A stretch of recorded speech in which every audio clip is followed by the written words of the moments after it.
Hey there, welcome everybody to the Week 5 edition of TXN Sports World NFL Friday.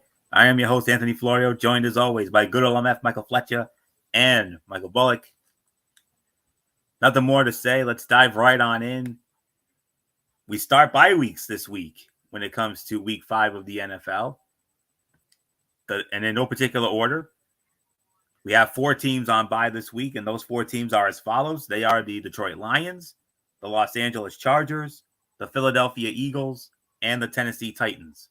You will not see them in action this week. Last night, however, whoa, what a way to start week number 5 of this NFL season.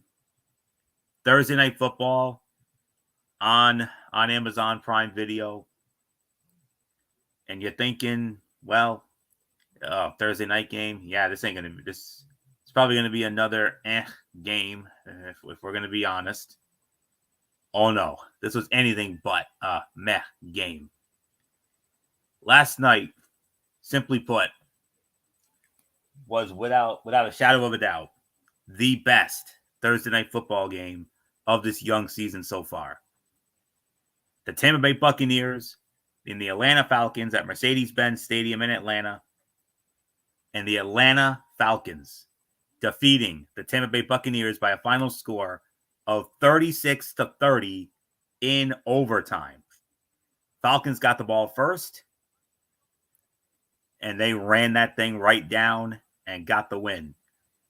Baker Mayfield and the Bucs did not get the ball in overtime. Falcons and both teams' records are 3-2. Atlanta improves to 3-2. Tampa Bay drops to 3-2. The Atlanta Falcons next week will be on the road against the Carolina Panthers, whereas the Tampa Bay Buccaneers will also be on the road against the New Orleans Saints in the Superdome. Ooh, that's gonna be a good one there. So the stat line you're about to hear, you would think someone was playing a Madden game or something like that. And for all of you fantasy owners out there, if you had Kirk Cousins on your fantasy team last night, chances are you're going to win this week. Big time. Kirk Cousins last night, 42 out of 58, 509 yards, 4 touchdown passes, and 1 interception. Running game, Bijan Robinson led the way with 61 yards on 12 carries. They had 2 100-yard receivers last night, led by Drake London, 12 catches, 154 yards, and a touchdown. Darnell Mooney, 9 catches, 105 yards, and 2 touchdowns. And the hero of the night, Kadero Hodge, who walked it off, 2 catches, 67 yards, and a touchdown. Kyle Pitts also had 88 yards receiving. Ray McLeod with 66 yards receiving. Defense, we didn't really see much defense here. The David Onyemata had only 1 sack for the Falcon defense, and that was all. For the Tampa Bay Buccaneers, Baker Mayfield, 19 of 24, 180 yards, 3 touchdowns, no picks. Rashad White led the rushing with 10 carries for 72 yards. Mike Evans, 2 touchdown receptions, 5 catches, 62 yards. Godwin also had 5 catches, had 64 yards. Sterling Shepard had a receiving touchdown as well. Levante David had an interception. Buck defense actually had 4 sacks. Logan Hall with 2 sacks, Vita Vea with a sack, and Anthony Nelson with a sack. And Levante David with the pick. So, but my God, what a game last night between 2 very good offenses. Great way to start off week number 5 of this NFL season. And no question about it, the best Thursday night football game of this young season. And we'll see what happens next week when the San Francisco 49ers square off against the Seattle Seahawks. So we'll keep an eye on that next week. So awesome game, a lot of fun, and congratulations, Atlanta. Big win for them. That was a huge win for them. And now, gentlemen, business has no question picked up in the NFC South. No doubt about that. So And we'll see. And who knows? If the Saints somehow go into Arrowhead and steal one on Monday night, you never know. We could be talking at this time next week. We could possibly be talking about a three-way tie in the NFC South. That would be nutty, but we'll see what happens. So, not much more to say. MF, come on in. Wow. 5-star Shakespearean drama classic with the Bucs and the Falcons at Mercedes-Benz Stadium. Far and away the best Thursday night football game of this young season. Yeah, no doubt about it. I'd probably say the only other Thursday night game that actually lived up to the hype and that was absolutely phenomenal. You got to go all the way back to opening night with the Ravens versus the Kansas City Chiefs. Banner night for KC, and if everybody remembers that game, basically Kansas City won literally by a toe. This one was even more crazier because it went into overtime, and unfortunately for Tampa, they never even got a chance to look at the football. Atlanta got the ball first, moved it right down the field, got the touchdown. This isn't playoff football. Because Atlanta scored, it was automatically game over. Tampa doesn't even get a sniff at the ball in that overtime period. So, nah, man. And Kirk Cousins, man, 500 yards passing. Are you flipping kidding me?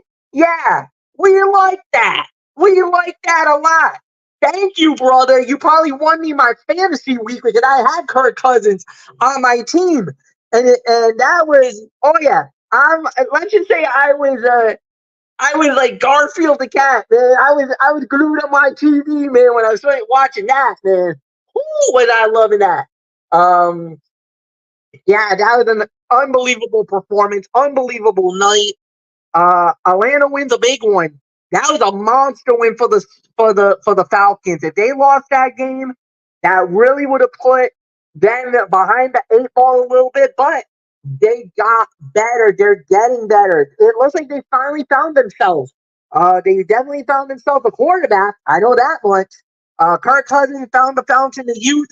He looked like the Kirk Cousins of I'll say it, the Washington Redskins. Kirk Cousins. That's how good he played last night. So, I mean, there was really nothing more to say. Michael Bullock, we were talking about it last night right here on when we were talking about College Football Thursday, and we were kind of wax poetic about how incredible this game was. Without a doubt, other than maybe Baltimore and KC, this might have been the best Thursday night game of the year so far.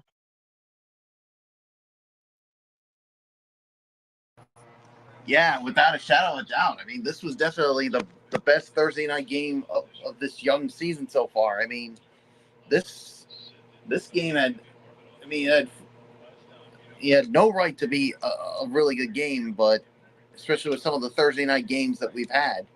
But, but man, I mean, over 500 yards passing for Kirk Cousins, and I'll even take it a step further.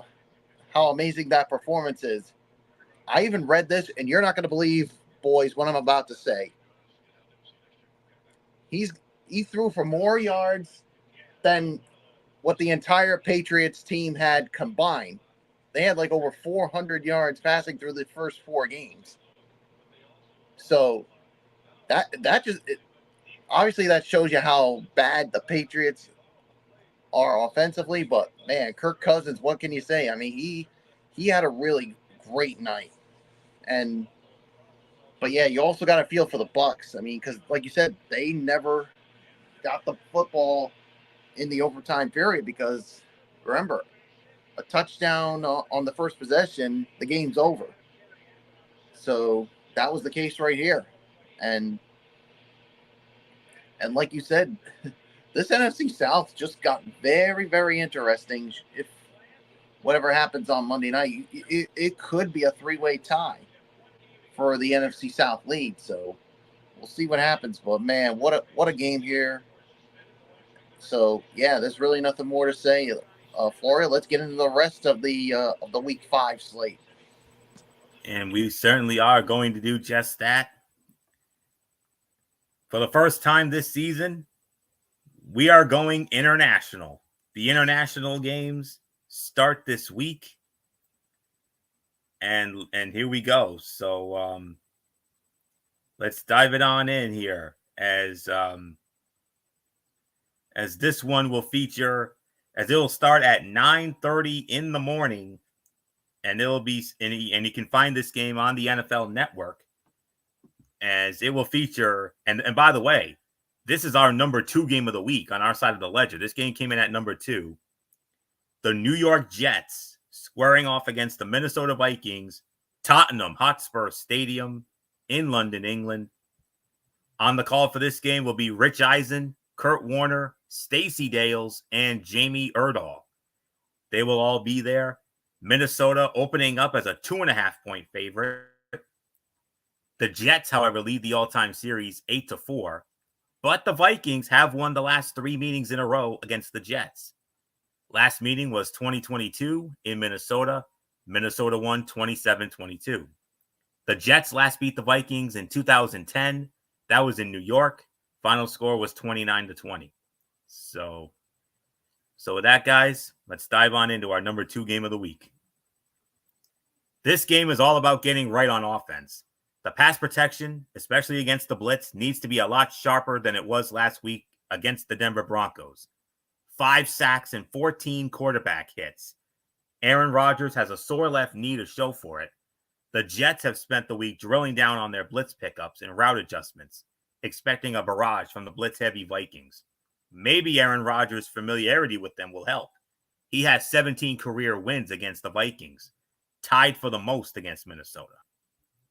The Vikings are slight favorites to win and go 5-0 to start the season, in large part because of how dreadful the Jets' offense looked in Week 4.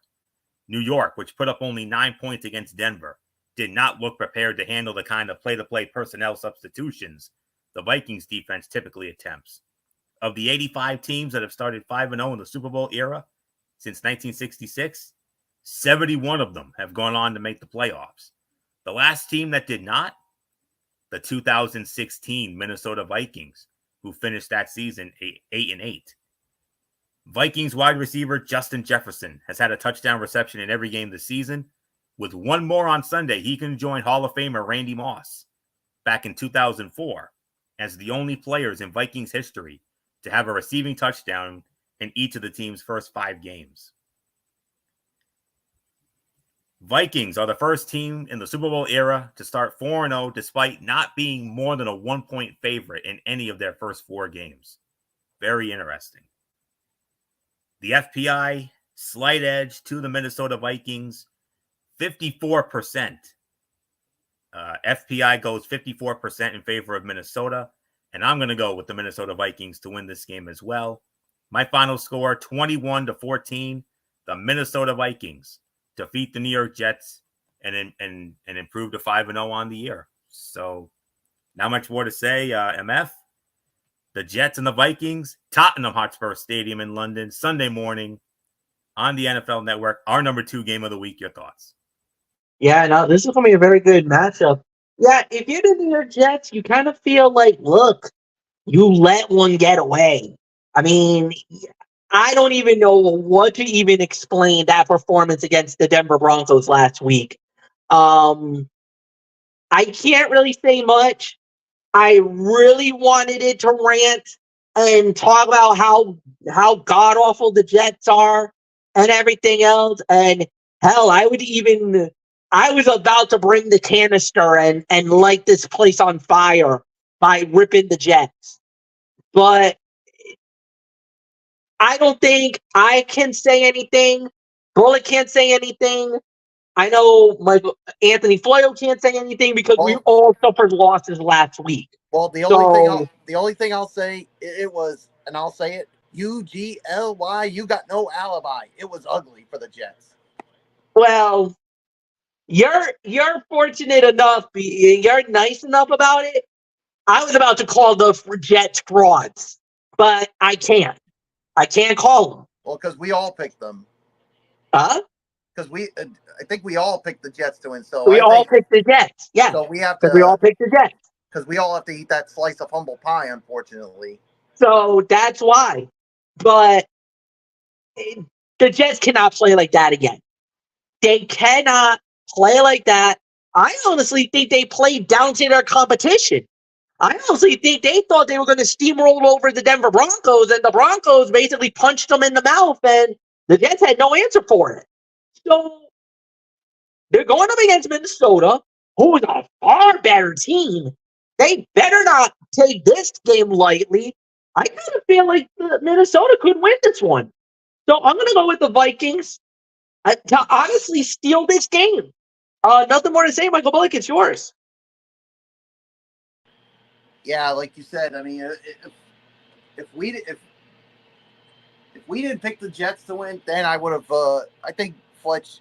I think we all can agree we would have called them frauds, but because we picked them, we can't do that, and that's why I'm only going as far as to say that loss was what I basically just described. I could have gone further, but I'm trying to be nice here since, well, it didn't go my way. But yeah, the Jets can't play like that again.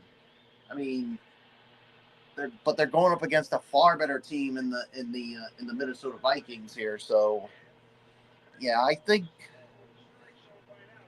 I got the Vikings winning this one. So yeah, there's really nothing more to say. Let's move on to the next game. And that next game features, as we start the early games of week number 5, the 1 p.m. games, the Carolina Panthers squaring off against the Chicago Bears from Soldier Field in Chicago. On Fox, Kenny Albert, Jonathan Vilma, Megan O'Leary. They will be on the call for that one. Chicago opening up as a 4-point favorite. Series history favors Chicago. Chicago leads the all-time regular season series 8-3. And as a matter of fact, they've won the last 3 meetings in a row against Carolina, including last year in Chicago. Chicago won 16-13. Panthers last beat the Bears in 2014. That was in Charlotte, though, 31-24. The last time the Panthers won, the Panthers have only won in Chicago once, and that was not a regular season game. That was a playoff game, January of 2006, the NFC divisional playoff. Carolina won that one 29-21 before getting smashed by Seattle in that year's NFC Championship. So not much more to say here. MF, Carolina, they've been playing better ever since Andy Dalton took over as quarterback for Bryce Young. But Chicago coming away with a big win against the Rams last week. Can they keep that momentum going? Yeah, it's kind of a what have you done for me lately type situation. Both teams looking very good. Both teams getting big wins. I kind of feel like Chicago may be on the verge of turning it all around. But if you really think about it, if you hear what they're saying, I kind of feel like this could go a number of different ways. Yes, I do love Andy Dalton. I think the Red Rifle is absolutely been amazing. He's broken through, and it's gotten even better for him now. At the end of the day, I think it's going to be an interesting match of how it's going to play out. But I'm going to go with Chicago. I kind of feel like with everything going on, being at home, I kind of feel like Chicago's going to get this one. It's going to be close, though. But give me the Chicago Bears to take down Carolina. Bullock, it's yours. Yeah, I mean, I'm with you. I got to go with the Chicago Bears to win this one as well. I mean, yes, what Carolina did with Andy Dalton was amazing, but I just think the Bears are just a smidget better here. So give me the Bears to win this one. It's yours, Florio.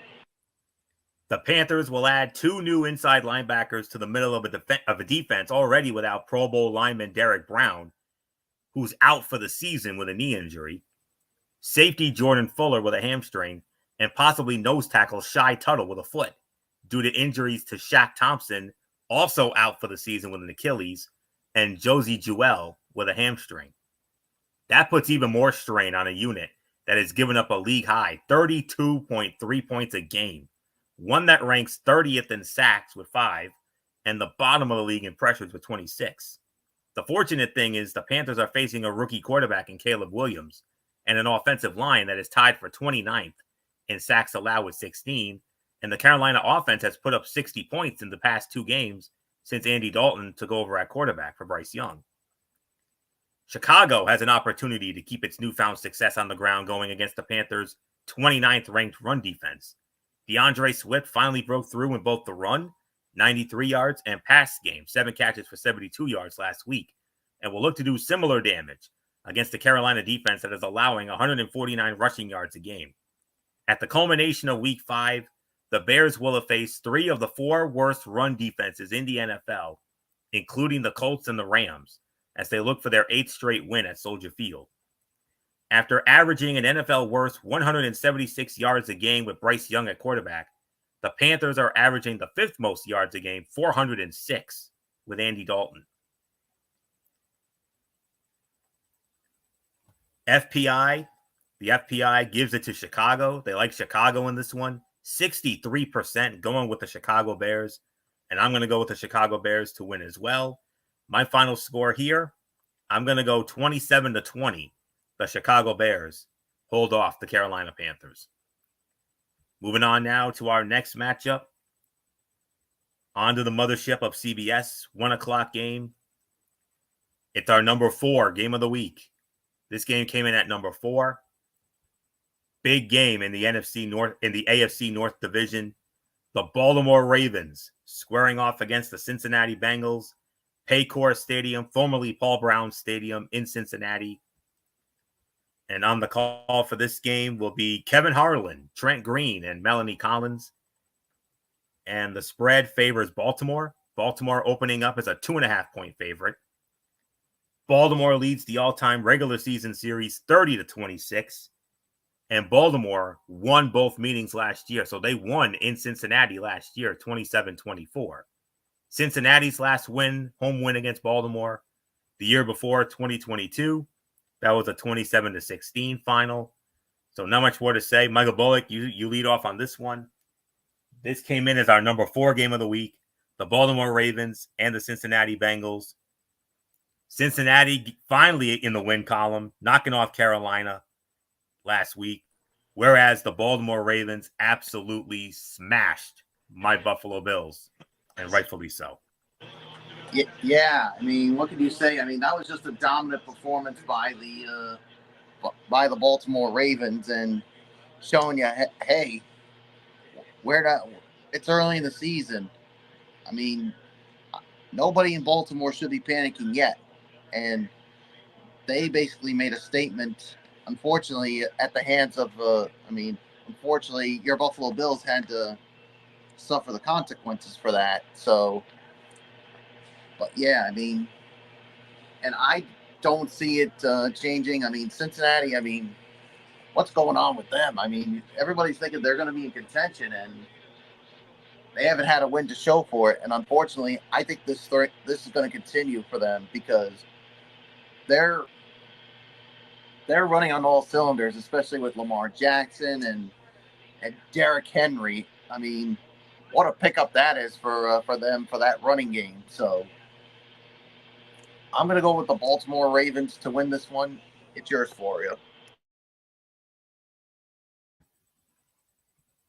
When asked about the key to beating the Bengals, Ravens cornerback Marlon Humphrey said it comes down to the matchup between Baltimore's secondary and Cincinnati's wide receivers. In the Ravens' 4 wins over quarterback Joe Burrow, Baltimore has held Cincinnati's wide receivers to an average of 119.7 yards. In the Ravens' 3 losses to Burrow, Baltimore allowed the Bengals' wide receivers to average 287 yards. This matchup could be dictated by what happened in the offseason. Cincinnati opted to get an interior defensive lineman who was more adept at pass rushing, Sheldon Rankins, than run stopping, DJ Reader. Baltimore has 2 players, quarterback Lamar Jackson and new running back Derrick Henry, who are in the top 4 in the league in rushing yards before first contact, per ESPN research. The Baltimore secondary has allowed a league-high 20 catches of 20-plus yards. Slight FPI gives it to Baltimore here. 56% going with the Baltimore Ravens.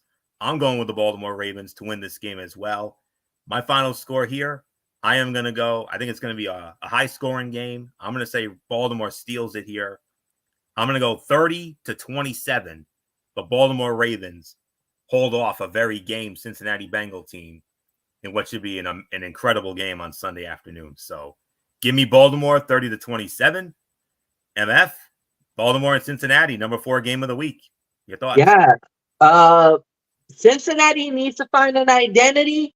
Baltimore coming off one of their biggest wins, most dominating wins in last week by destroying the Buffalo Bills. Made me eat my words because I thought Buffalo was going to do that to Baltimore. I thought Buffalo was an unstoppable force, and Baltimore's like, yeah, you forgot a thing. You forgot a couple of things. One, Lamar Jackson is still Lamar Jackson, but 2, Derrick Henry, King Henry, for those who are nasty enough, yeah, he's that dude. He's that guy.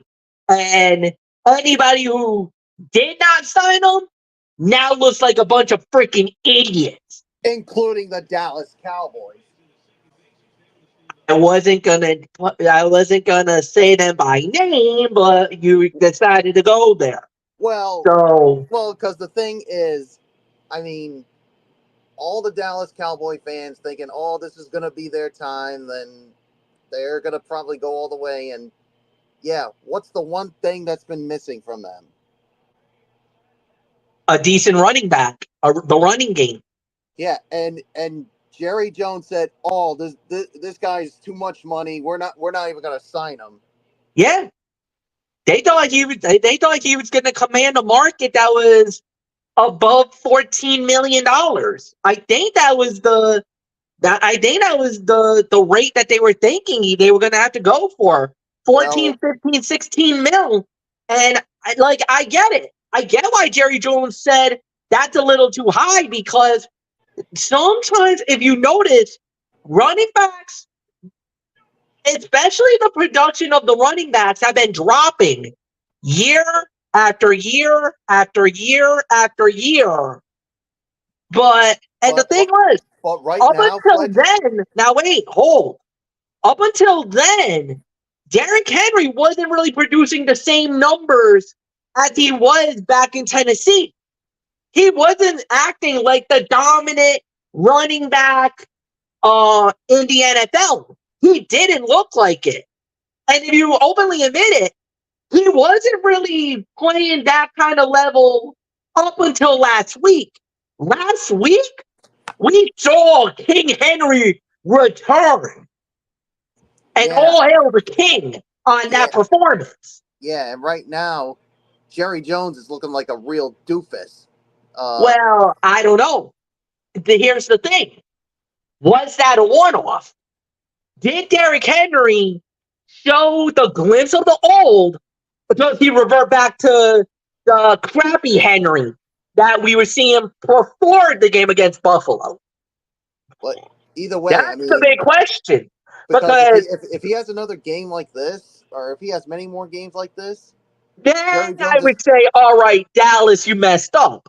Yeah, but one game doesn't mean garbage. You know that, Michael Bullock. You know you can have the greatest game in the world, and then you basically crap the bed the next week.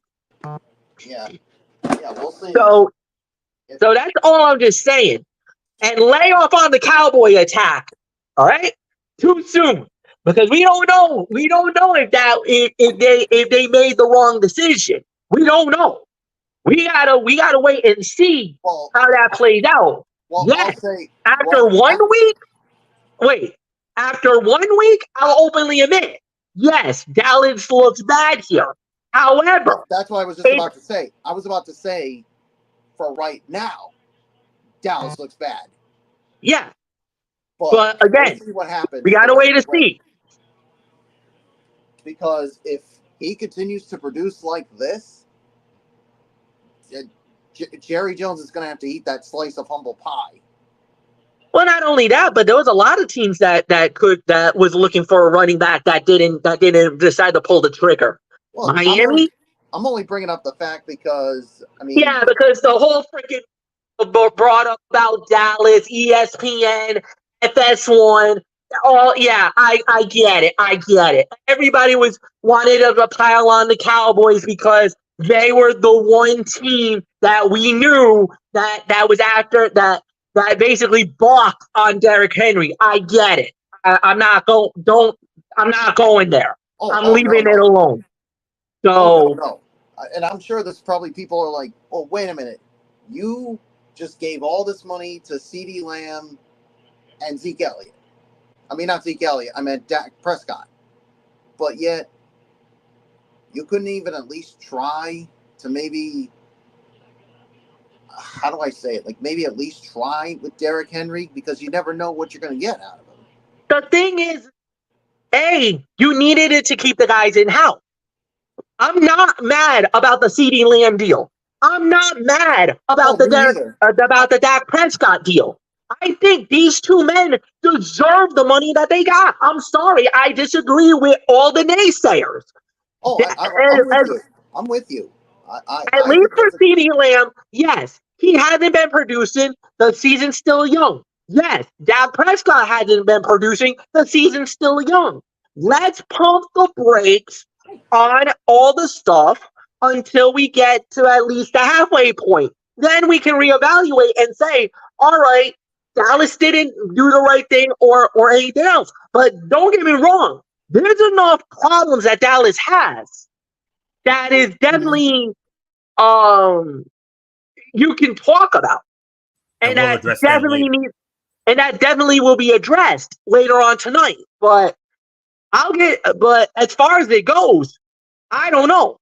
Yes, Baltimore's gonna win the game. Yes, it's gonna be a close game because every time it's a divisional matchup, you know it's gonna be tight. It's gonna be close.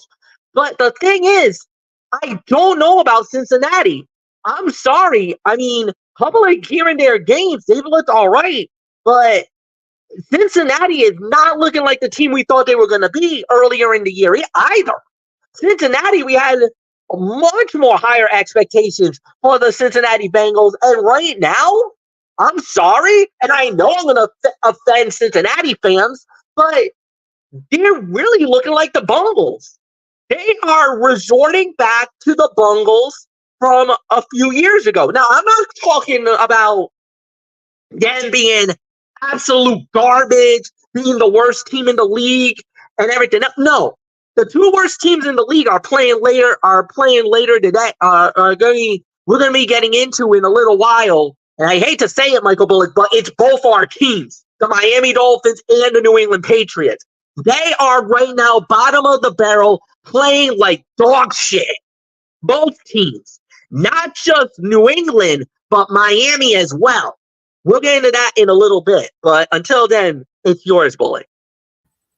He started it. So Michael Bullock led off on it. And now, ladies and gentlemen, we move on now from the number 4 game of the week to our game of the week.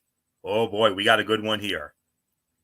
My Buffalo Bills squaring off against the Houston Texans, NRG Stadium in Houston on CBS. Ian Eagle, Charles Davis, Evan Washburn on the call. Houston opening up as a 1-point favorite.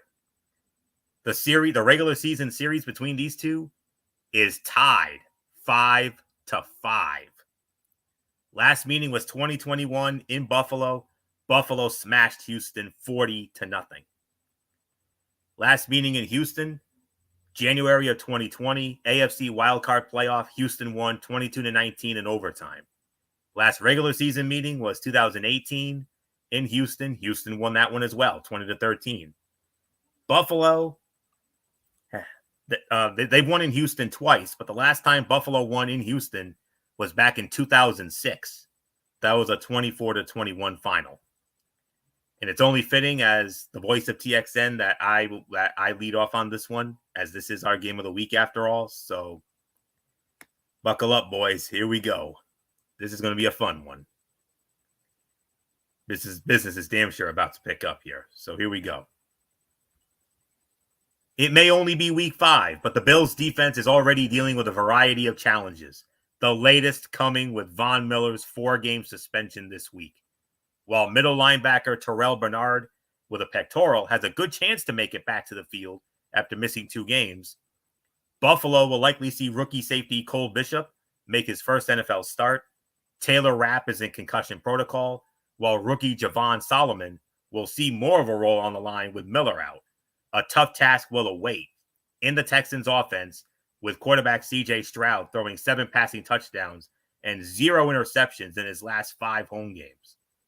Coach DeMeco Ryan said the Texans are fired up for this matchup, but said his club won't lean into the storyline of 2 AFC contenders. The Bills have the 3rd highest point differential in the NFL at plus 39, while the Texans are 24th at minus 15, showing the Bills have been more complete through 4 weeks. The Texans have 3 wins, but each win was secured in the last minute after they played sloppy throughout. If Josh Allen does not throw an interception, it will be the longest streak by a Buffalo quarterback to start a season in franchise history. The FPI gives a slight edge to Buffalo. Buffalo is opening up as a 56 it's a 56% FPI favorite. 56% going with Buffalo. And all right, I get it. They got smashed last week by Baltimore. Expected, I'll be honest. And you heard me on this show last week say, you heard me express my doubts about the Ravens, or I should say Buffalo against Baltimore. I'm like, we're going to get our ass kicked. I know it. And sure enough, we got more than our ass kicked. We got punched in the mouth. It was a damn near bloodline-like beatdown, honest to goodness. But, it is what it is. Now we have another tough opponent in the Houston Texans. But if recent history has shown, Buffalo has been very resilient after tough losses. And now, would I be surprised if Houston wins this game? I would not. I absolutely would not. And there's one guy who really wants to stick it to Buffalo, and that, of course, is Mr. Stephon Diggs. So he would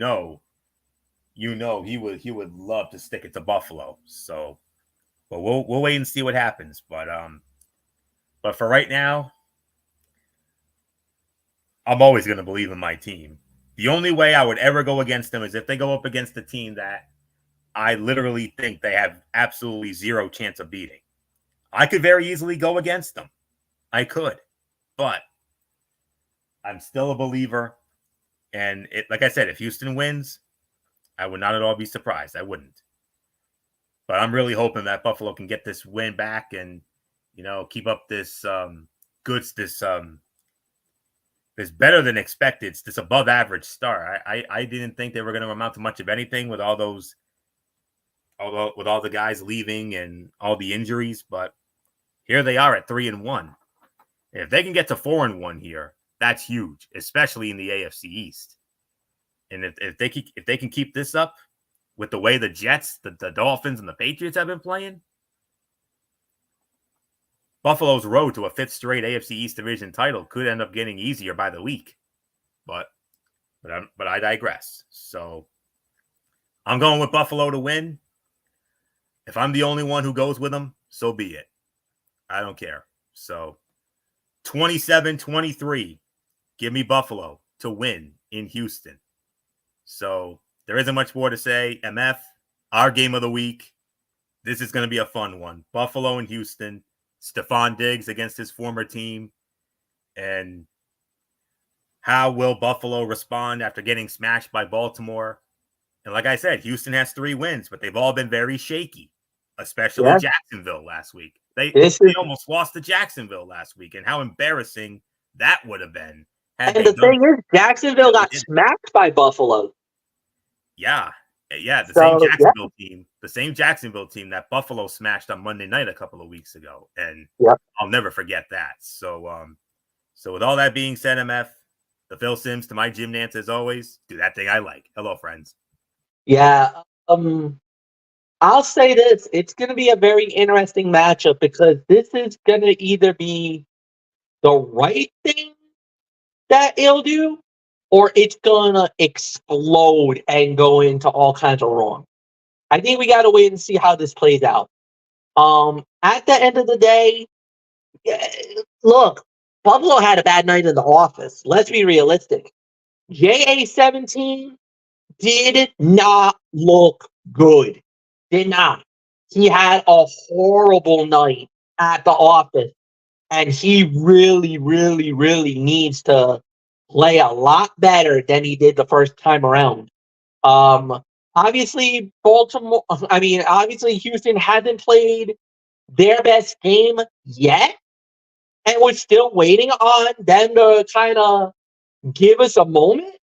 But at the end of the day, like you said, right now I would probably say you give it to Buffalo because of the fact that the curiosity factor, how they are definitely a favorite.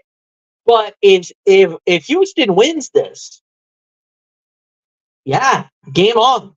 So really nothing more for me to say. I'll go with Buffalo for now, but I'm not as confident as you are, Florio, with this game. So Bullock, it's yours.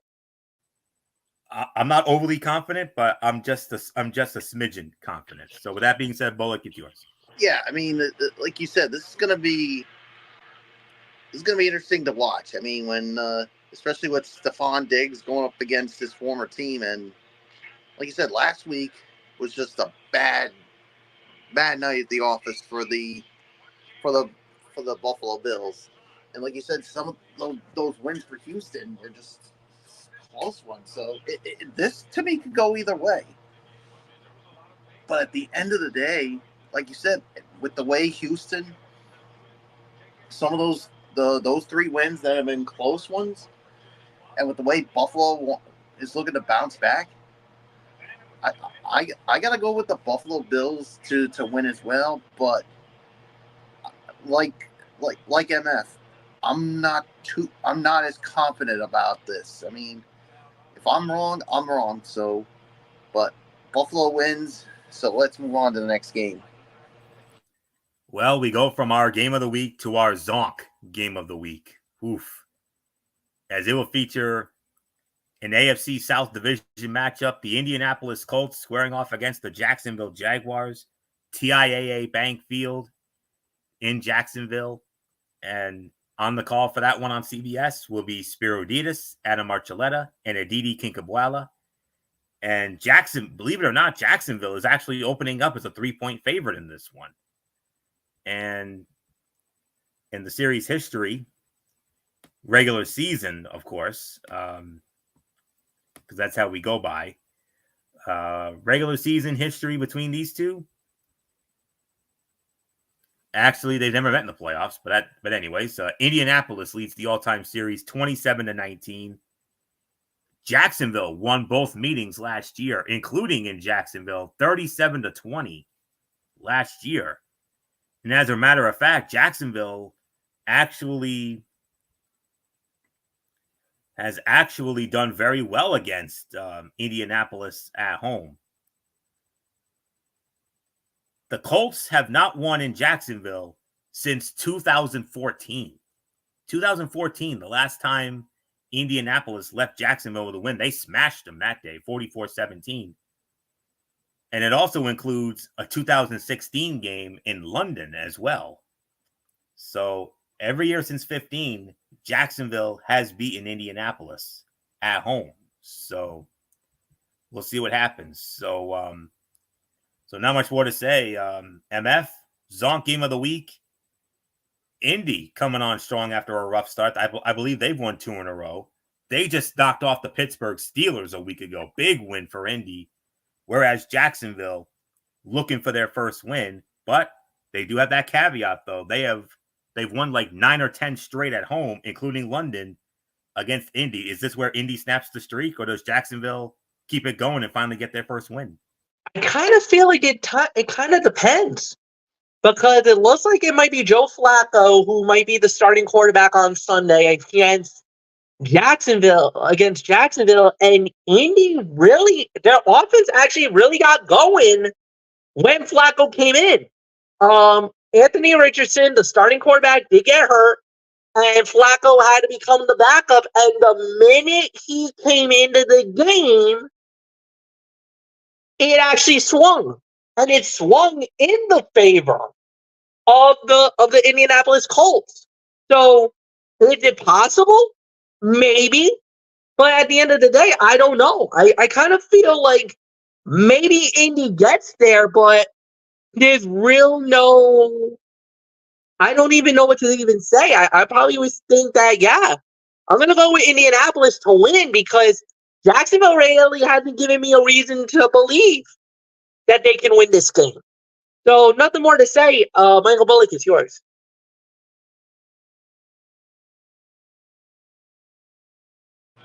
Yeah. I right now I just don't have any faith with this Jaguars team. I mean, until they give me a reason to think that they can pull this off, I just don't see it happening. So, give me the Indianapolis Colts to win this one. So it's yours, Florida. Yeah. Oops. Okay. All right. I got it. All right. In one of the NFL's more confounding streaks, the Colts have not won a road game against Jacksonville since 2014. In those 9 meetings, including a 2016 London game, for which the Jaguars were designated as the home team, the Colts were shut out twice and were outscored by an average of 16 points a game. How? Turnovers for one. Jacksonville has a plus 15 margin in those games. The Jaguars remain the only team that hasn't forced a turnover on defense this season. They recovered a muff punt last week for their only turnover so far, which makes for an interesting dilemma against the Colts. Quarterback Anthony Richardson, who injured his hip last week against Pittsburgh and was limited in practice, has thrown a league-high 6 interceptions, but his running ability, arm strength, and potential for big plays make him dangerous. Backup quarterback Joe Flacco isn't going to run around, but he shredded the Jaguars last season with Cleveland for 311 yards and 3 touchdowns. The Colts' last 6 games have been decided by single digits, which is the second longest active streak in the NFL. Only Kansas City has more with 7. Very close in the FPI here, guys. Jacksonville, believe it or not, they give it to Jacksonville, but only 51% is going with Jacksonville to win this game. I'm not really confident in that number, if I'm being honest with you. I'm going to go with Indianapolis to win, but I would not at all be surprised if Jacksonville actually does win this and get their first win. But I'm going with Indy for now. 28-24, Indianapolis defeats Jacksonville in our Zonk game of the week. And speaking of Zonk games of the week, here comes another Zonk game of the week. It's the Zonk game of the week on the other side of the ledger. And here we go, boys. Oh, here you go. It's your game, gentlemen. This game on Fox, as it will feature good old MF Michael Fletcher's Miami Dolphins squaring off against Michael Bullock's New England Patriots, Gillette Stadium in Foxborough. Chris Myers. Now, there's going to be a little bit of some shakeups in the Fox crews this week because of baseball playoff coverage. Chris Myers is actually going to be working with Adam Amin's crew. Amin is going to be calling one of the division series, whereas Joe Davis will be working the other one. So Chris Myers will be working with Mark Sanchez and Christina Pink. And the spread favors... It favors Miami. Miami opening up as only a 1-point favorite. It's a 1-point spread in favor of the Miami Dolphins. And the series history between these two, it favors the Miami Dolphins. Regular season series favors Miami 61-53 in favor of the Dolphins. The Dolphins swept both meetings with the Patriots last year, including a 24-17 win in Foxborough last season. New England's last home win against Miami was 2022, the year before, and that was a 23-21 final. I do believe Michael Bullock starts this off. It's only fitting. So, all right, Bullock, Buddy Bowl time. It's your Patriots versus MF's Dolphins. Like MF said earlier, and I'm sorry to say this to both of you guys, as much as I love and respect both of you guys, both of your teams, I gotta describe. If I could describe both of your teams in one word, that one word would be, of course, hoofa. Yeah, hoofa is the right word. Yeah, it hasn't gotten better, and unfortunately, one of our captains, David Andrews, is lost for the season with somewhat of a shoulder injury. So, as if the offensive line couldn't take any more hits, this one really took a hit, and man, it's not. It's going to be tough for us to overcome all these things. So, look, I know the situation with Miami's not good, especially with their quarterback situation. But at the end of the day, I just think they have the better team. Of course, you still got those receivers of theirs, while the Patriots, I mean, yeah, you got Hunter Henry, but after that, it's a who's who.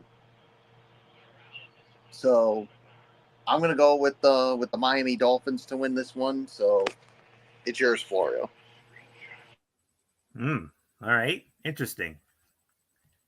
The Dolphins will start Tyler Huntley at quarterback for the second consecutive game and feel confident in his ongoing acclimation within this offense. Coach Mike McDaniel said there were contextually a lot of positives to take away from Huntley's performance in week 4. And that just as Huntley learns how to run this offense. Dolphins coaches are also learning how to put him in the best positions to succeed. Huntley might get a bolstered receiving core to throw to. Wide receiver Odell Beckham Jr. returned to practice this week and is eligible to be activated for Sunday's game. Patriots coach Gerard Mayo said he's strongly considering having Antonio Gibson start over Ramondre Stevenson at running back, as Stevenson has fumbled in each of the first 4 games of the season, 2 recovered by opponents. The Dolphins recovered a fumble in the season opener against Jacksonville, but haven't had one since. Both teams enter this matchup with an even turnover differential, 4 takeaways and 4 giveaways. This contest will be a matchup between the 2 lowest scoring teams in the NFL. Miami is averaging 11.3 points a game. New England is averaging 13. Believe it or not, the FPI is actually going with New England to win this game. 60% going with New England to win this game. And believe it or not, I'm actually going to go with New England to win this game. I'm going to say, I'm going to go 23-13. New England actually steals this one. Until I see better from Miami, I cannot in good conscience go with them. I want to go with Miami. I really do. But I don't know. And especially with this game being in Gillette, if this game was in Miami, I probably would have felt good going with Miami, but I don't know. I've been back and forth about this game. I really have. So, but I'm going to go with New England, 23-13. So, MF, oh, man. As if Bullock's Patriots didn't have it bad enough after they got smashed by the 49ers in Levi's. What was that last Monday night? Oofa, man. Yeah, no, it was a bad performance, and then we get Jalen Phillips basically re-injuring his knee. His knees, he's done for the year now. He's out. I don't know where to go. Yes, Odell Beckham is starting to practice. Maybe he's available, but at the end of the day, I don't know, man. I kind of feel the same way. I kind of feel the same way like with Michael Bullock. It's frustrating. This was not what we thought the season was going to go. Now I'm hearing that Tua may come back at some point in the season. They're talking about maybe week 8 against Arizona.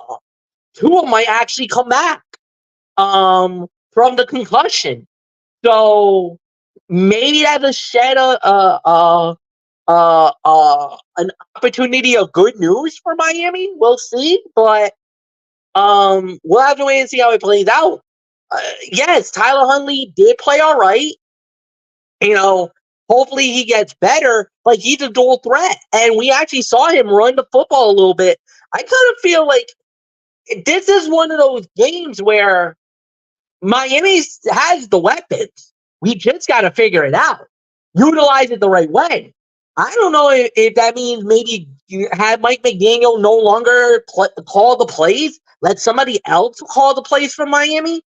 I don't know. Maybe that might be the antidote. I don't know. But defensively, they were all right until Jalen Phillips got hurt, and then everything just went straight to junk. So I'm gonna say Miami because look, the last stadium was a house of horrors for New England. Was a house of horrors for Miami. But the last few years, Miami's won in Gillette. So we'll see. I feel confident enough that we can win this game. I mean, it can't get any worse than this, you think, if you're Miami. So maybe beating the Patriots might be what the doctor orders. You don't know. So I'll go with Miami. I'm not as confident going in, but I do believe that on paper we should be better than the Patriots, obviously. So I got Miami winning. Anthony, back to you. All right, and I believe we are now on our final early week number 5. Yes, we are. And it's going to feature, and this will be over on Fox, it'll feature the Cleveland Browns squaring off against the Washington Commanders from FedEx Field in Landover, Maryland. Here comes another one of those Fox shakeups here. This would have been Joe Davis here, but as you know, Joe Davis is the voice of the Major League Baseball playoffs on Fox. So sitting in for him will be Jason Benetti. Jason Benetti will be working with Greg Olson and Pam Oliver for the Browns and the Commanders on Sunday. Washington opening up as a 3.5-point favorite, rightfully so. And the series history between these two, it favors Cleveland, and it's a one-sided. Cleveland leads this all-time series 35-12 with one tie, and that one tie came in 1957. They played a 30-30 tie in Washington. Cleveland, however, has won the last 2 meetings in a row. Last meeting was 2022 in Washington. Cleveland won that game by a score of 24-10. Washington's last win over Cleveland and overall, at home and overall, rather, was in 2016. Washington won that game by a score of 31-20. So with that, let's get into our final early kickoff of week number 5. The Browns continue to struggle on offense, and now they face the NFL's hottest offense. So it is imperative for Cleveland's defense to return to its elite 2023 form for them to have a chance. The Browns have struggled to bring players to the ground, allowing 2.24 yards after contact, after rush, the worst mark in the league. The Commanders rank 3rd in rushing yards a game, 169.3, and 6th in yards after contact per rush, 2.11. Washington's defense played its best game last week against Arizona, holding the Cardinals to 115 total passing yards as they sacked quarterback Kyler Murray 4 times. The Commanders prevented him from hurting them off schedule, something they'll have to do against Cleveland's Deshaun Watson as well. But the Commanders remain bad versus the run, allowing 5.3 yards a carry, which ranks 31st in the NFL. The Browns rank 17th rushing the ball at 4.3 yards a carry. Commanders quarterback Jaden Daniels' 4 rushing touchdowns are tied for the most by a quarterback through his first 4 games in NFL history. Only Cam Newton in 2011 and Anthony Richardson last year are the only quarterbacks with 5 rushing touchdowns through 5 games since 1970. FPI loves Washington in this one. 63% going with the Washington Commanders. I'm going with the Washington Commanders as well. I think it's high time we put some respect on these boys' names. 28-21, give me the Washington Commanders to knock off the Cleveland Browns. So, not much more to say except MF. What has gotten into the Washington Commanders? Are you believing what they're doing right now? Put some respect on these boys' names here. Dude, I think the minute we started putting respect on their name was the minute when they won, when they actually beat Cincinnati. That was the moment my eyes opened and I'm like, whoa, wait, this team's even better than we thought. And yeah, I don't think there's really much argument here, Anthony. So I'm gonna put that respect and then some. Give me Washington to win. Michael Bullock, it's yours. Yeah, I think it's high time we put some respect into the Commanders here. I mean, what they're doing right now is just unbelievable. So, yeah, I mean, there's really nothing more for me to say. So, give me the Washington Commanders to win this one. So, it's yours, Florio. And we move on now to the late games. We have 4 in total.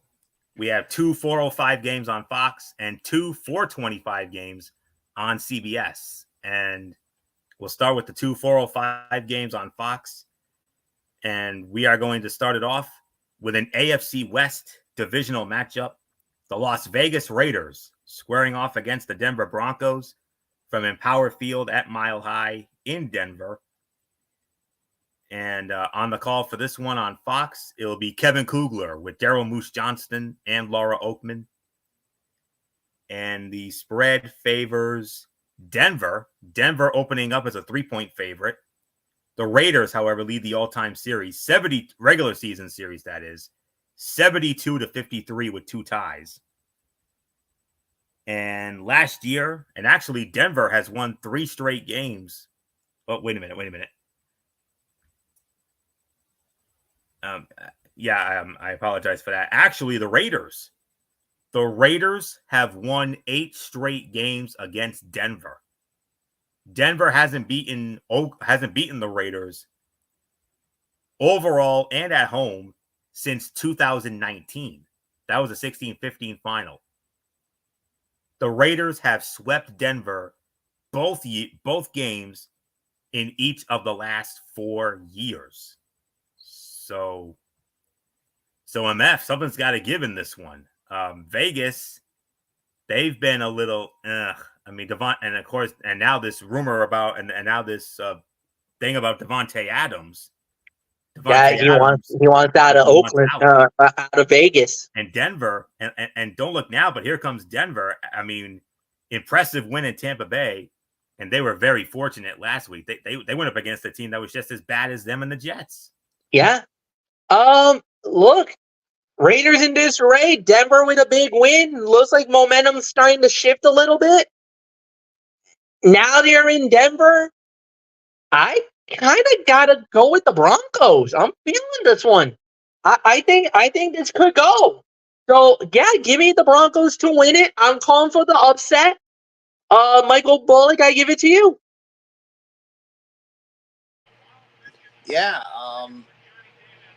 Yeah, the Broncos. I mean, after that win against the Jets, I mean, it's gonna.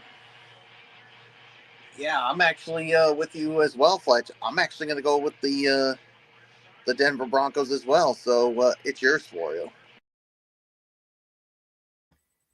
Yeah, MF said it best, and all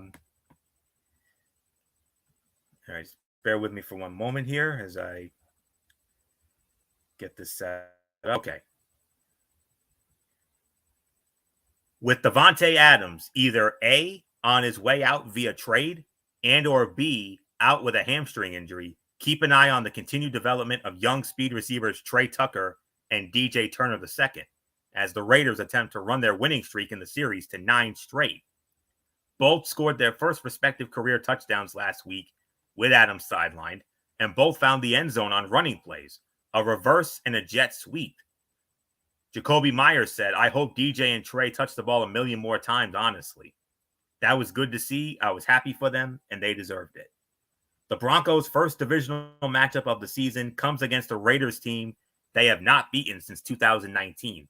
Denver has to figure out its offense in a hurry if it wants to avoid a 9th straight loss to its AFC West foe. It has scored all of 4 touchdowns this season, and rookie quarterback Bo Nix has just 2 pass completions that gain 30-plus yards. Coach Sean Payton has defended Nix's progress, but with opponents crowding the short and intermediate areas where Nix has primarily thrown the ball, the Broncos have to push down the field with more consistency. One thing that could impact the Denver pass game, Raiders edge rusher Max Crosby, who has 13.5 sacks over 10 games against Denver, missed multiple practices this week with a left ankle injury. The Raiders are seeking back-to-back road wins for the first time since weeks 11 and 12 in 2022. And remember, they came back and beat Baltimore in week number 2. But the FPI is actually going with Denver in this one. Not overwhelming, but it's a slight edge to Denver. 53% going with the Denver Broncos. And I'm going to go with the Denver Broncos to win this game as well. I'm going to say 20-17. Denver knocks off Las Vegas. So let's move on to our other 4:05 game on Fox. And in a way, you could call this unofficially America's Game of the Week, if you will, as it will feature the Arizona Cardinals squaring off against the San Francisco 49ers, Levi's Stadium in Santa Clara. Kevin Burkhardt, Tom Brady, Aaron Andrews, and Tom Rinaldi. Spread favors San Francisco for the second week in a row. I believe this is the second straight week. They're the biggest favorite of the week. They're opening up as a 7.5 point favorite here. And the series history favors San Francisco 36-29. 49ers have won 4 in a row against Arizona. They swept them last year, swept them the year before also. Last year in San Francisco, 49ers won 35-16. Arizona's last win in San Francisco, not that long ago, it was only 2021. That was a 31-17 final. So not much more to say here. I believe this goes to Bullock. So Michael Bullock, Arizona and San Francisco, unofficially America's Game of the Week, because your old buddy Tom Brady on the call with Kevin Burkhardt for this one. Yeah. And what can you say about the 49ers? I mean, with what they did, of course, against the Patriots, even with a lot of their key guys missing in action. So, I'm actually going to go with the 49ers to win this one. I think they should be able to take care of business with the Arizona Cardinals. So San Francisco wins. It's yours, Florio. Yeah. Okay. I'm definitely with you on this one, but let me get into my notes here. After scoring 88 points in their first 3 games and either winning or coming within a touchdown, the Cardinals were stuck in the mud last week. They're going to try everything in their playbook to get back on track against the rival 49ers, but that starts with getting rookie wide receiver Marvin Harrison Jr. involved more in the offense beyond the first quarter and making sure quarterback Kyler Murray runs more than one time for 3 yards. Many eyes will be on the 2 quarterbacks here, but if the Niners are to win their 5th straight against Arizona and avoid dropping to 0-2 in the NFC West for the first time since 2021, they will need running back Jordan Mason to again do some heavy lifting. Mason is second in the NFL in rushing yards, 447, and faces a Cardinal run defense that has allowed a league-high 8 rushing touchdowns, has the lowest run-stop win rate in the NFL at 26.5%, and is 27th in run defense success rate, 52.1%. Cardinals running back James Conner also gets a favorable matchup as the league's 12th leading rusher goes against a Niner defense that's 24th in success rate, 55.8% against the run. The Cardinals are 3-13 in their last 16 road games dating back to week 6 of 2022. They're tied with the Chicago Bears for the second worst road record over that span. The FPI loves San Francisco. As a matter of fact, this is the highest FPI of the week. 70% going with the San Francisco 49ers. But I think Arizona will keep it somewhat close, but I think San Francisco will ultimately win this one. Give me San Francisco here. My final score, 33-24, San Francisco over Arizona. So not much more to say. MF, your thoughts? I'm in total agreement here. I think San Francisco is going to win this game. It's going to be a good one. It'll be interesting, but I think San Fran wins it. So nothing more to say. Michael Bullock, it's yours. Well, it goes back to me because Bullock led off. Sorry. So, yeah. My bad. Sorry. Nah, no problem. That's okay. All right. Now we move on to the two 425 games on the mothership of CBS. And we started off with our number 5 game of the week, as it will feature the Green Bay Packers squaring off against the Los Angeles Rams from SoFi Stadium in Inglewood, California. Hello, friends. Jim Nance, Tony Romo, and Tracy Wolfson. They will be on the call for this one. And the spread favors Green Bay. Green Bay opening up as a 3-point favorite. Green Bay also leads the all-time series regular season against the Rams, 48-46 with 2 ties. And Green Bay has won, including playoffs, Green Bay has won 4 straight games against the Rams. But then again, all 4 of those games were at Lambeau Field. They met at Lambeau last year. Green Bay smashed them 20-3. Last meeting in Los Angeles, 2018, the Rams won that game by a score of 29-27. The last time the Packers won at the Rams were the St. Louis Rams, 2012, 30-20. The Packers' last win in Los Angeles? Oh man. We gotta go back and we gotta go back into the archives here. Packers have not won in Los Angeles against the Los Angeles version of the Rams since all the way back in 1966, 27-23. So, so not much more to say on this. So, I will take this one for a spin first. Then here we go. I'll lead off, and here we go. While Packers coach Matt LaFleur has struggled against his former boss Kyle Shanahan, going 2-4 against his 49ers, it's been the opposite for LaFleur against another former boss, Rams coach Sean McVay. LaFleur, who was McVay's offensive coordinator with the Rams in 2017 and worked with McVay in Washington from 2010 to 2013, has never lost to Sean McVay in 4 head-to-head meetings, including the playoffs. The Rams defense is ranked 31st in DVOA, allowing the most yards per play at 6.4, the second most yards per game, 385.3, and the second most points a game, 28.8 in the NFL this season, according to ESPN research. It won't get any easier as the Packers rank 3rd in offensive DVOA and total yards a game at 410. Rams running back Kyren Williams has had a rushing touchdown in 7 consecutive games dating back to last season, tied with Johnny Drake in 1939 for the second longest streak in Rams history. Greg Bell had 10 straight from 1988 to 1989. The FPI gives the edge to Green Bay. FPI going with Green Bay, 57% for the Packers, and I'm going with the Packers to win as well. I'm going to go a little on the lower scoring side. I'm going to say 24-20. If all the playmakers were around, I would have said 34-27 Green Bay. But since the playmakers are still banged up, I'm going to say 24-20. But regardless, I have the Green Bay Packers winning this game at SoFi on Sunday. So not much more to say. MF, Green Bay, they fell behind big against Minnesota last week.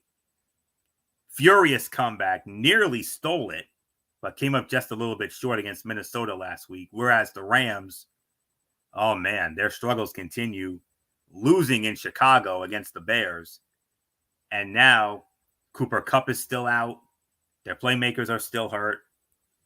And now they got Green Bay, and Jordan Love is back. Jordan Love coming back a lot earlier than expected. Great to see. So MF, let's get your thoughts as we start with your thoughts on our number 5 game of the week, Green Bay and the Rams at SoFi. Yeah, and I kind of feel like you said, Anthony, I kind of feel like this might be Green Bay's game. I just feel like the way that they've been playing lately and the whole 9 yards, I feel like this probably will be their opportunity, their moment.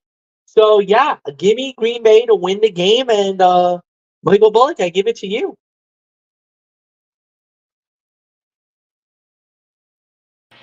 Yeah, I got to go with the Green Bay Packers as well. I mean, they are just, the Rams, still without Cooper Kupp, still without Puka Nakua. Yeah, it's just going to really hurt them. So Green Bay wins. It's yours, Florio. All right, and we move on to the other 425 game on the mothership of CBS. This game, believe it or not, came in as our number 3 game of the week. It's because we go by the records, of course.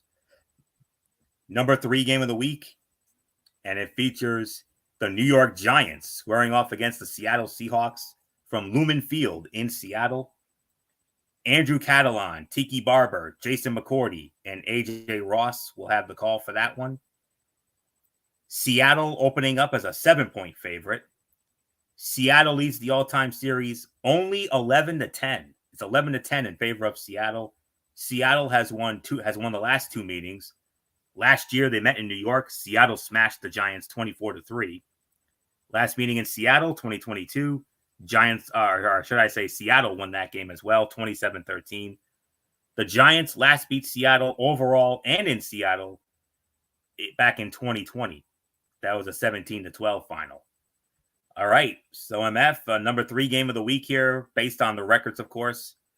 We got the Giants and Seattle here at Lumen Field. Giants somewhat hung with Dallas last Thursday night, but boy, Seattle, man, they were in a dogfight with Detroit, but ultimately couldn't keep up with the Lions. Yeah, they couldn't hang with the Lions, but the thing is, now they're back home. And the last time they played home, remember, they whooped Miami bad. So I think being at home, being in that house, I think it's going to be a little different. So for me, give me the Seattle Seahawks to win this game. Nothing more to say, Michael Bullock. I give it to you. Yeah, I'm going to go with the Seattle Seahawks as well. I mean, everything with the Giants right now, it's not looking good for them. So give me the Seahawks to win. It's yours, Florio. Yeah. Wide receiver Jalen Hyatt has just 3 targets and no catches in the first 4 weeks. It is his time to shine with rookie standout wideout Malik Neighbors dealing with a concussion. Neighbors is averaging 13 targets a game. That should create plenty of opportunities for Hyatt. Last year's 3rd-round pick, even if it won't be easy against the Seahawks defense that has allowed just 9 catches of 20 or more yards this season. The Seahawks are trying to bounce back from their worst defensive performance of the season. The 42 points they allowed in their loss to Detroit last Monday night was more than double what they had allowed in any of their first 3 games, though it came with roughly half their defense sidelined with injuries. They're hoping to get back this week Leonard Williams with ribs, Uchenna Nwosu with a knee, Boy Maffey with a knee, Julian Love with a thigh, and Jerome Baker with a hamstring. They hope to get all 5 of those guys back this week. The Seahawks are tied for the 4th most sacks in the NFL with 14. Seattle has recorded at least 3 sacks in each of the last 3 games. Second best FPI of the week, Seattle. Big FPI here, 65% going with Seattle. I'm going with Seattle as well. 27-14. I got Seattle all over the Giants. Okay, boys, here we go. We got 2 games left, the 2 primetime games, and in both of these games, they're the 2 biggest games on the other side of the ledger this week. That Tampa Bay Atlanta game, I put that at number 3. This right here are the 2 biggest games on the NFC side of the ledger, and we're going to start with the number 2 game of the NFC side. Oh boy, Sunday Night Football on NBC, perhaps the greatest rivalry in Super Bowl history. We get to write another chapter.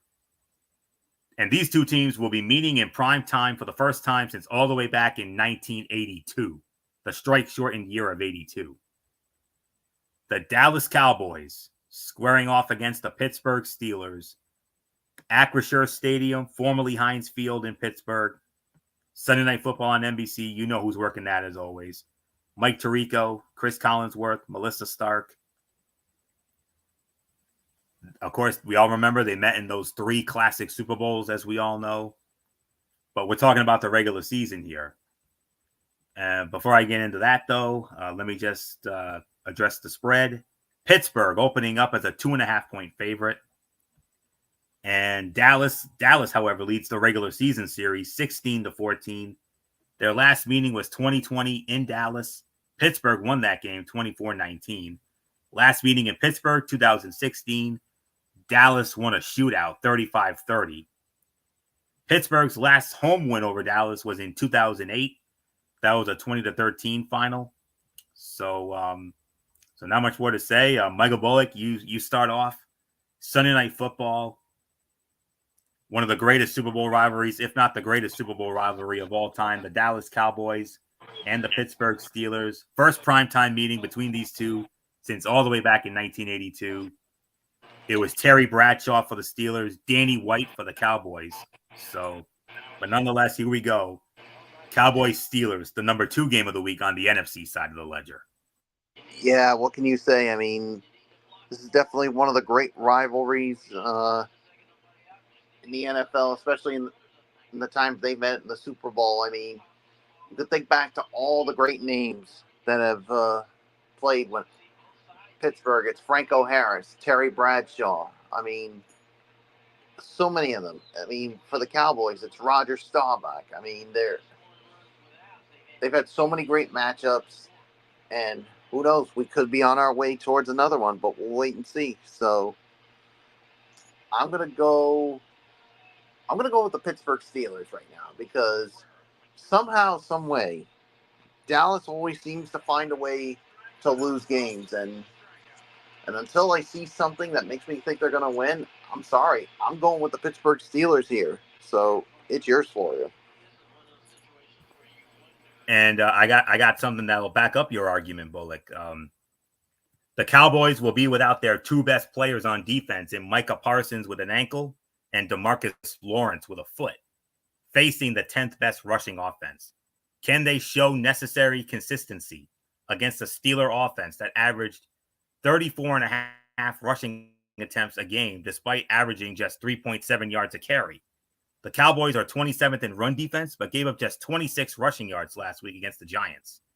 Without their 2 best edge rushers, the Cowboys will have to contain quarterback Justin Fields as a runner and thrower. The Steelers' defense had an uncharacteristic performance in Week 4 at Indianapolis, giving up a season-high 27 points to the Colts and allowing them to convert 53% of third downs, also a season high. While the Colts used big plays to put the Steelers on their heels, the Cowboys' offense hasn't been nearly as explosive. The Cowboys, who will be without their WR2, wide receiver 2, Brandon Cooks, with a knee infection, have just 15 total passes over 20 yards or carries over 10 yards, marking the second lowest total in the league. The Cowboys are averaging a league-low 75.3 rushing yards a game. That is the 4th worst mark in franchise history through the first 4 games. FPI, they give it to Pittsburgh. Not overwhelming, but it's a slight edge to Pittsburgh. 53% going with Pittsburgh, and I am going to go with Pittsburgh to win this game as well. My final score, 27-20, Pittsburgh over Dallas. So not much more to say. MF, Dallas, and Pittsburgh, number 2 game of the week on the NFC side, Sunday Night Football in Pittsburgh. But Dallas, they're going to have tough sledding. No Micah Parsons, no DeMarcus Lawrence. Tough sledding for the Cowboys Sunday night. Yeah, and that's not going to help. That's not going to get them to win when you lose 2 of your key defenders. That does make it tough sledding. Give me the Pittsburgh Steelers to win that game. I do believe we got a couple. I don't know if it's 1 or 2 games left, but Anthony, it's yours. It's 1. We don't have a double dip on Monday night this time around. Okay. So this is the final game of the night, guys. Here we go. Monday Night Football on ESPN. And this is the game of the week on the NFC side of the ledger, as it will feature the New Orleans Saints squaring off against the Kansas City Chiefs, Arrowhead Stadium in Kansas City. Joe Buck, Troy Aikman, Lisa Salters, and back by popular demand, the Manning cast. The Manning brothers will be back along with Bill Belichick and a handful of others. Kansas City opening up as a 5.5-point favorite. Kansas City leads the all-time series 7-5. The Chiefs have won the last 3 meetings in a row against the Saints. Their last meeting was 2020 in New Orleans. Chiefs won 32-29. Last meeting in Kansas City was 2016. Kansas City also won that game 27-20, or 27-21 rather. The Saints have not won in Kansas City. They have not beaten the Chiefs in Kansas City and overall since 2008. And that was a 30-20 final. So here we go, boys. Final game of the night. Saints tight end Taysom Hill did not practice on Thursday with separate rib and chest injuries. He has missed 7 quarters of play this season, including a game against the Philadelphia Eagles due to injuries. The Saints' run game appears to be significantly impacted with Hill out of the lineup. When Hill was on the field against Atlanta, the Saints averaged 6.1 yards a rush compared to 2.6 yards a rush without him in the lineup. The Saints lead the NFL in scoring at almost 32 points a game, but the Chiefs have held 2 other opponents in the top 10 in scoring, Baltimore and Cincinnati, below their season averages. For that matter, the Chiefs held their other 2 opponents, Atlanta and the Chargers, below theirs as well. Chiefs quarterback Patrick Mahomes' 53 QBR is currently 17th in the NFL. This is the first season he has posted a QBR under 75 during the opening 4 games. The FPI gives it to Kansas City, of course. 61% going with Kansas City. I'm going with Kansas City. I think this is going to be a high-scoring game. I'm going to say 30-28. Kansas City defeats New Orleans because Kansas City, in this current dynasty, like Bullock's Patriots always did during their dynasty, always somehow, some way find a way to win. And I would not at all be surprised if that happens again Monday night. 30-28, Kansas City wins. But MF, it's going to be tough sledding for KC. Rashee Rice, we know what happened to him last week. We saw it firsthand. So, I don't know. It's difficult, but the thing is, anytime Kansas City has lost a player, they have that next man up mentality, and they've always found a way to win a game. So I think Kansas City will be fine. I think they'll do it again. I think they'll win this game. So I think Kansas City will remain undefeated, and Michael Bullock, I give it to you.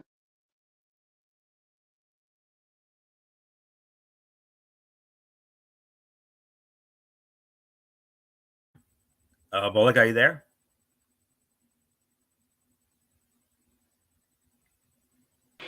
Yeah. Okay.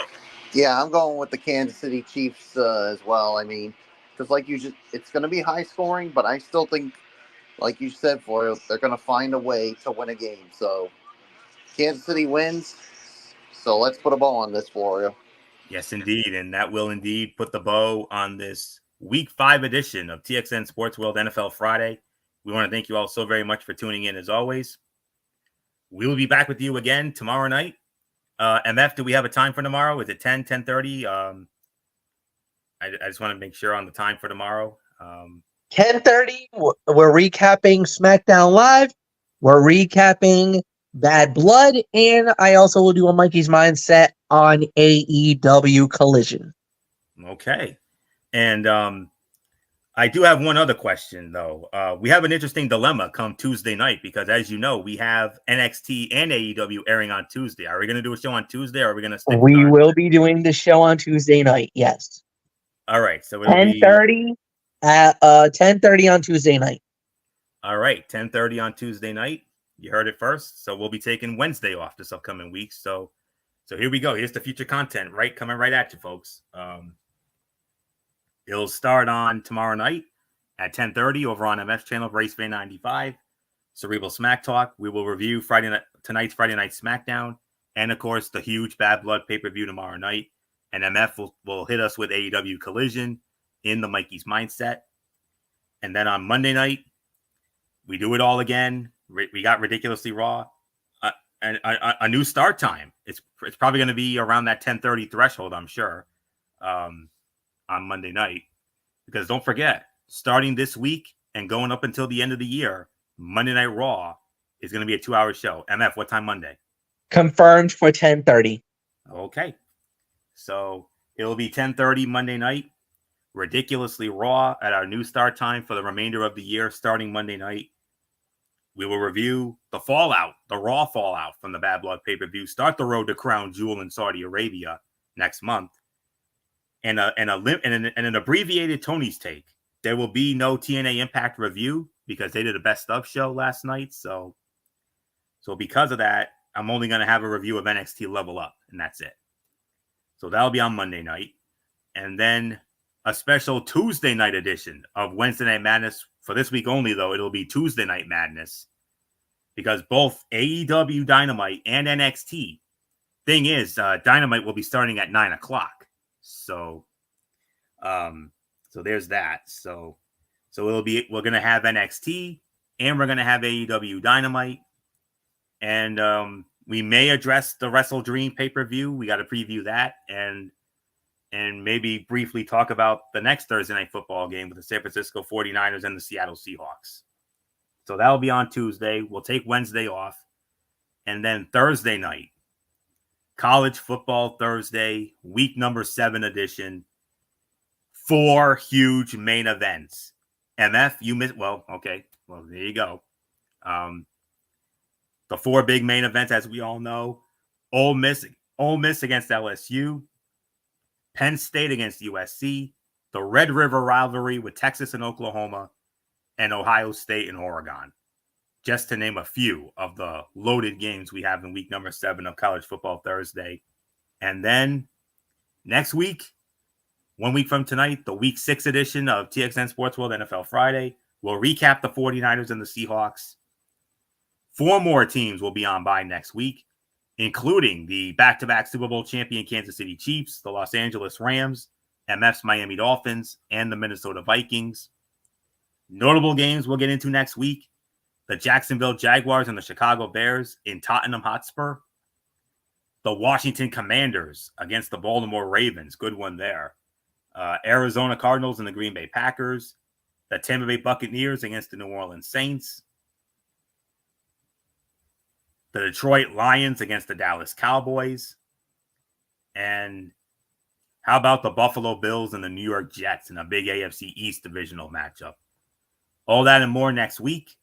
And that will do it. So until tomorrow night for the Cerebral Smack Talk over on the MF's channel, RaceFan95, this is Anthony Florio here for Michael Bullock. And in spirit, of course, good old MF Michael Fletcher.